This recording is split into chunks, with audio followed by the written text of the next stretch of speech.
It was supposed to be a weekend to reset. No phones, no signal. Just me, a tent, a cheap bottle of whiskey, and the dense expanse of Black Hollow Forest. People in town warned me not to go too deep into those woods. They said the trees were cursed, that people went missing, that you could hear voices at night that weren't yours to hear. But I figured they were just trying to scare outsiders like me. Besides, I needed the solitude. I'd been unraveling since Claire left. I hiked about 5 miles in before setting up camp near a clearing. No trails nearby, no other campers, just the rustle of leaves and the chirp of birds. Peaceful, like the world before phones and social media. The air smelled like pine and damp earth, and for the first time in months, I felt okay. Until night fell. The silence came gradually. No bird song, no wind. Just this hollow, pressing quiet that felt like it had weight. The kind that makes your ears ring and your chest feel tight. I was lying in my tent, reading by headlamp, when I heard the first crack. A single branch, somewhere behind my tent, loud, deliberate. I held my breath, listening. Snap. Another one, closer this time. I whispered, "Probably just a deer." But I didn't believe myself. The steps were too spaced out, too slow, like something walking on 2 legs. I turned off my headlamp and sat there in the dark, straining to hear past the pounding of my heart. Then came the breathing, ragged, wet, like someone who'd run for miles just outside my tent. My skin prickled as the shadow moved along the fabric wall, tall and spindly. I grabbed the hunting knife I kept by my sleeping bag, trying not to breathe. Whatever it was stopped at the tent entrance. I could feel it there, looming. Then it spoke. But not in words. It mimicked me. "Probably just a deer," it rasped, in my exact voice, only warped, like someone trying to force human sounds through a throat not made for speaking.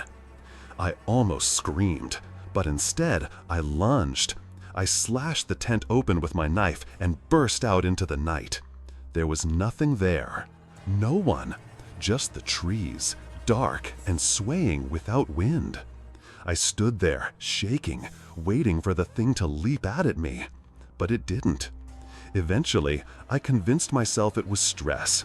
Maybe I'd nodded off and dreamed it. Maybe the whiskey had messed with my head. So I patched up the tent and tried to sleep. But I didn't. The next morning, I found footprints. Bare feet, human-like, but wrong. Too long, too many toes, leading around the tent and back into the woods. I should have packed up right then, but I didn't want to believe something was wrong. I told myself it was a prank, or a bear, or hell, even a hallucination. I went deeper instead. Why? I still can't say. By afternoon, I found an old cabin, rotted, abandoned, half swallowed by ivy and moss. It looked like it hadn't been touched in decades. I should have turned back, but curiosity pulled me in. Inside, the air was thick with mildew and something else, something coppery and sweet, like rotting meat. Dust-covered furniture, a fireplace with ash still in it. On the wall was a photo, black and white, water-damaged. A family of 4, 2 parents, 2 kids, smiling, but their eyes had been scratched out. Not with age, with something sharp. I left, fast. I didn't make it far before I realized I was lost. The trail I marked, gone. The tree notches I'd carved, vanished. Every direction looked the same. Every tree twisted toward me, like they were watching, mocking. Panic set in. I tried retracing my steps, but the woods seemed to shift. I passed the same dead log 3 times. I screamed for help. Nothing answered. Until it did. "Help!" a voice cried. My voice. I turned toward it instinctively. "Help!" it called again, but this time laughing. Mocking. Something darted between the trees, too fast to be human. Pale, naked, crawling on all fours like a spider. I ran. I didn't look back until I reached my tent, which I swear had been miles away. But there it was, just as I left it. Except it wasn't. The entrance was wide open. Inside, the sleeping bag was occupied. Someone, something was lying in it. I crept closer, holding my breath, knife raised. It turned over. It was me. Same face, same clothes, same wide, terrified eyes. It smiled at me. "Just a deer," it whispered. I slashed at it with the knife. It vanished. No blood, no body, just empty sleeping bag. I didn't sleep. I didn't dare. I stayed up all night, rocking and whispering prayers, while the woods whispered back in 100 stolen voices. My voice, Claire's voice, my mother's, all wrong and twisted. By morning, I'd had enough. I ran. No supplies, no direction. Just away. I don't know how long I ran. Hours, maybe days. But eventually, I stumbled out of the trees onto a dirt road. A park ranger found me, covered in scratches, dehydrated, talking nonsense. That was a week ago. They tell me there's no record of a cabin in Black Hollow, no missing persons matching the photo I described. They say the woods are safe, that what I experienced was a mental break. But I know better. I hear them at night still, my voice, whispering through the trees outside my window. They followed me home, and they're waiting to go back. I've always hated silence. Not the kind you get in libraries or when the power goes out. I mean the deep, endless kind. The silence of places that were never meant to hold human sound. That's the kind of silence I found in Grimsby Forest. My friend Nate and I had been planning a camping trip for months. We wanted something off the grid, somewhere untouched, unspoiled. Grimsby checked all the boxes. No cell towers, no roads, just raw wilderness. The locals called it Deadman's Hollow, but we thought that was just small-town superstition. The first night was beautiful. The fire crackled, the stars were clear, and the whiskey was strong. We laughed about ghost stories and urban legends, especially the one about the Whistler, a spirit, they said, that mimics human whistles to lure people deeper into the forest. "Whistling's bad luck out here," Nate joked, and of course, he whistled. Twice. That's supposed to be the rule.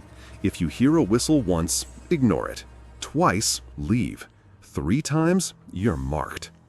I didn't believe in any of that, until the second night. We'd gone to bed around midnight. I woke up sometime later. Everything felt wrong. The fire was out, the air was cold, and the silence was so thick it was like someone had vacuumed all the sound from the world. Then I heard it. Whistle. It came from the trees, far off, faint, just 3 rising notes. I sat up, thinking Nate was screwing with me, but when I turned, I saw him, still asleep, his mouth slightly open, breathing slow. Whistle. Closer this time. I froze. My skin turned to ice. I tried to tell myself it was an owl or a bird, but it wasn't. It was too perfect, too human. I nudged Nate awake. "Did you hear that?" I whispered. "What?" Whistle. Now it was right outside the tent. We both sat up, hearts pounding. Nate grabbed the flashlight. I had the hatchet. He unzipped the tent slowly, and we peered into the darkness. Nothing. Just trees unmoving. No wind. No sound.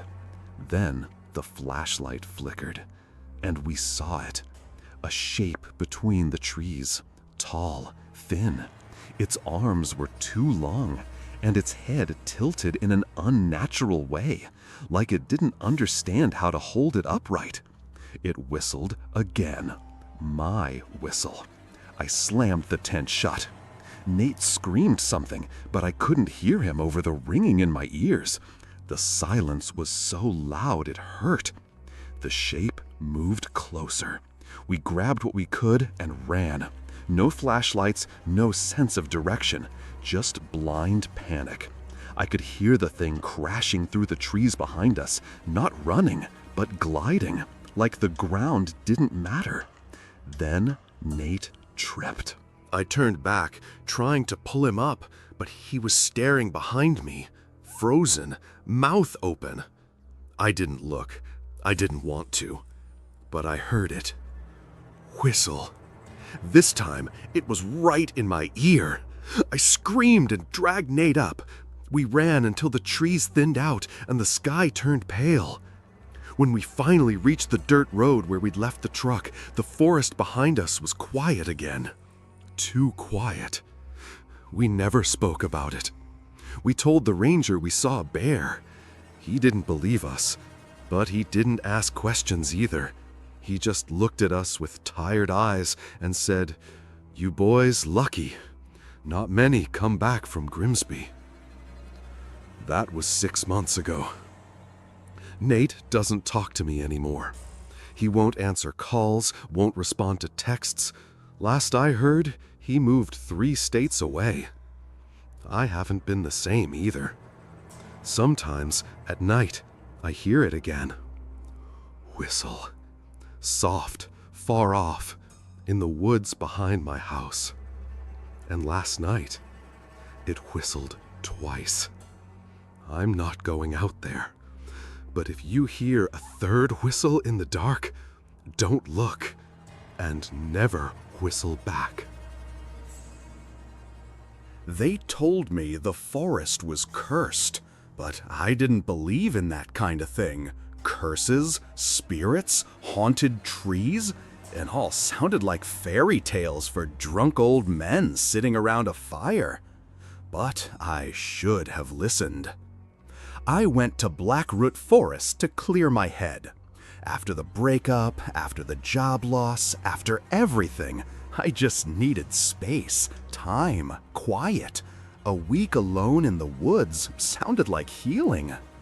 I pitched my tent near a small stream, surrounded by tall pine trees. The air was clean, the forest alive with distant birds and rustling leaves. The first night was peaceful. Too peaceful, maybe. It was the second night when I noticed it. I woke up around 3 a.m., not from a sound, but the absence of it. Total silence. The kind that presses on your ears, makes your heartbeat feel like a drum. Then I saw it. Through the mesh of my tent, illuminated by the moonlight, stood a single tree. Different from the others. Massive, twisted, black bark like burned skin. It hadn't been there the night before, I was sure of it. And it was facing me. Yes, facing me. That's what it felt like, as if it had turned overnight. Branches curled toward my tent like fingers. No leaves, no movement, just watching. I didn't sleep after that. The next morning, I stepped outside, trying to convince myself it was just a strange-looking tree. But something was off. There were no birds, no insects, and the tree cast no shadow, not even in the sun. I walked in circles around it. Every time I moved, the branches seemed to shift, slightly, always angled toward me. When I turned my back to walk away, I felt a tickle on my neck, like breath on skin. That night, I moved my tent farther down the stream. It followed me. Not the same exact tree, but when I woke up the next morning, there it was again, just beyond the clearing.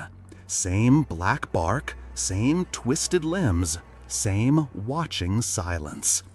I didn't stay the fourth night. I packed and ran, no path, no compass. I just ran, hoping to find a road, a ranger station, anything. Hours passed. Then night fell again, and I was still in the forest. I was sure I'd been walking in one direction, but the trees started to look the same. Then I saw it again. The black tree. Closer this time. Its roots seemed to be crawling through the earth like veins. The ground under it was dead and cracked. I screamed. I threw rocks. I even tried to set it on fire. It didn't burn. The firewood I piled around its trunk wouldn't catch. It was like the air around it swallowed the flame. That night, I didn't sleep. I sat with my back to a rock, holding my camping knife, jumping at every sound. There were footsteps in the dark, whispers, a child giggling. And the tree, it got closer. In the morning, it was 10 feet from me. I started crying. I begged for it to leave me alone. I don't know why. It's just a tree. But it heard me. I swear it did. Because one of the branches moved. Just slightly. Like a nod. I ran again. This time I didn't stop. I ran until my legs gave out. I collapsed somewhere deep in the forest where the trees were thick and the sky was almost gone. And that's when I saw the others. More black trees. Dozens of them. All twisted. All silent.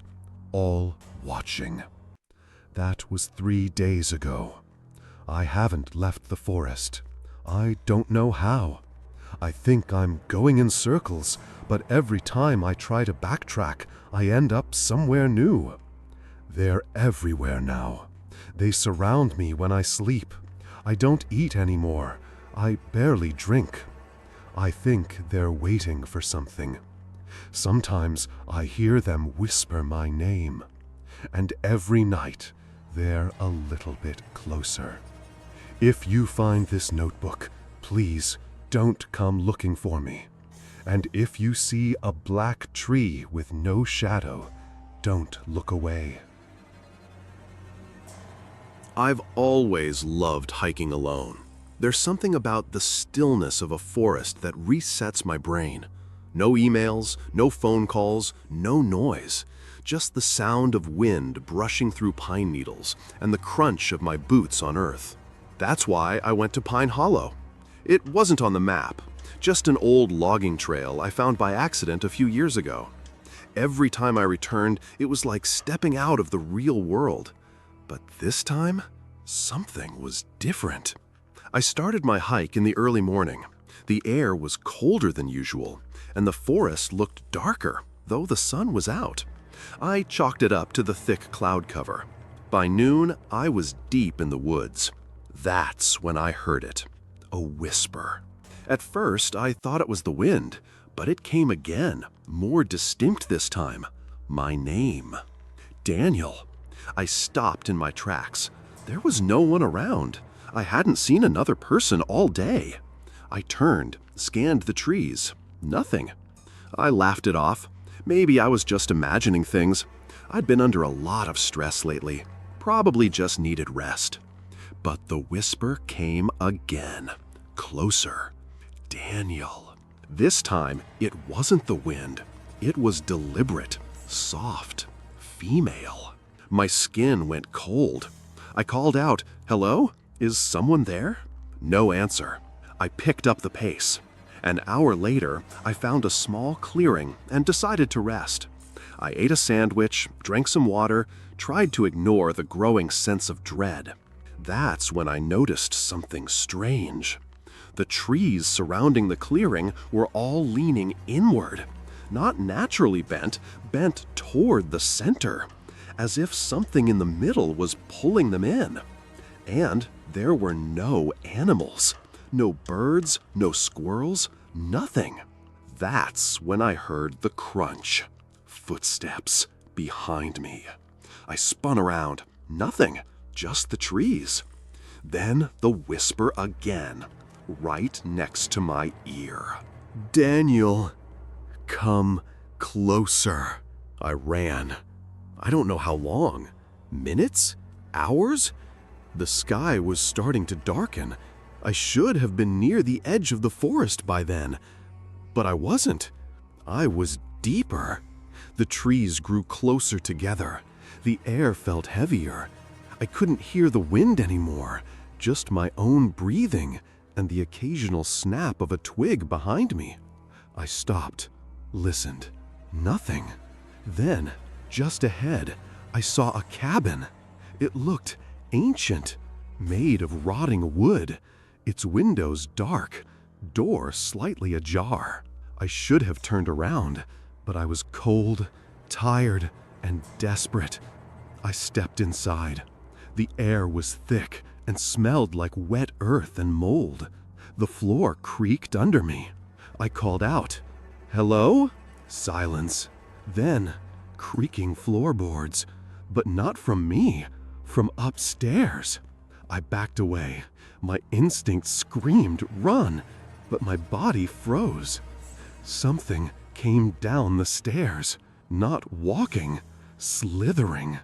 A pale figure, long and thin, its limbs too stretched, too slow. Its eyes were hollow pits, and its mouth, it just kept smiling, as if it had been waiting for me.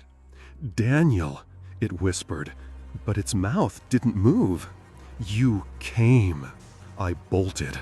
Out the cabin, back into the woods. I didn't care where I went, I just ran.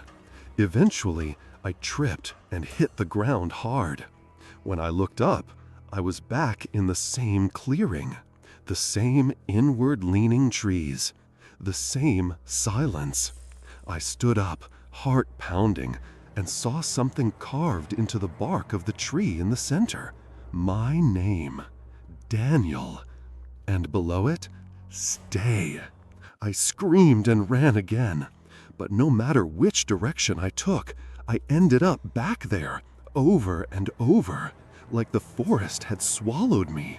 It's been 3 days now. I don't know how I'm still alive. My phone's dead. My food is gone. But I'm not hungry. I'm not tired. The forest doesn't let me sleep. And every night, the whispers get louder. Sometimes I see the pale figure in the trees, watching, grinning. I think it's waiting. If someone finds this notebook, please burn it. And if you ever hear your name whispered in the woods, don't answer.